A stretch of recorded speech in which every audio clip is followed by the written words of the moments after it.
বয়স যখন 7 হয়, বারবার যখন সালাতের কথা বলবেন, সাথে করে নিয়ে দাঁড়াবেন, জুমার দিন মসজিদে নিয়ে যাবেন, মাঝে মাঝে নামাজে নিয়ে যাবেন। 7, 8, 9 এই 3 বছরের ট্রেনিং এ 10 বছর তো এমনি পাক্কা নামাজে হয়ে যাবে। নাকি বলবেন হুজুর আমি তো পড়ি না, আমারই তো খবর নাই। ছেলেরে যে বলবো বাবা নামাজ কায়েম কর, এর আগে কিন্তু নিজের মুসল্লি হইতে হবে। নামাজের ব্যাপারে নো কনসিডারেশন, কোনো ছাড় নাই। সালাত আপনাকে পড়তেই হবে যে কোনো পরিস্থিতিতে।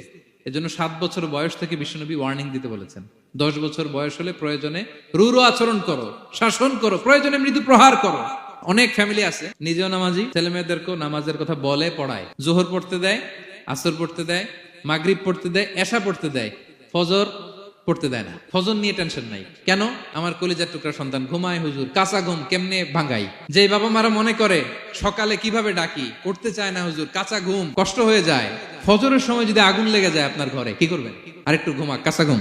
দুনিয়ার আগুন থেকে রক্ষা করার জন্য যেমনি ডাকেন, উঠায় নিয়ে আসেন, জাহান্নামের কঠিন আগুন থেকে বাঁচানোর জন্য ফজরের সময়ও ডাকার দরকার আছে না নাই?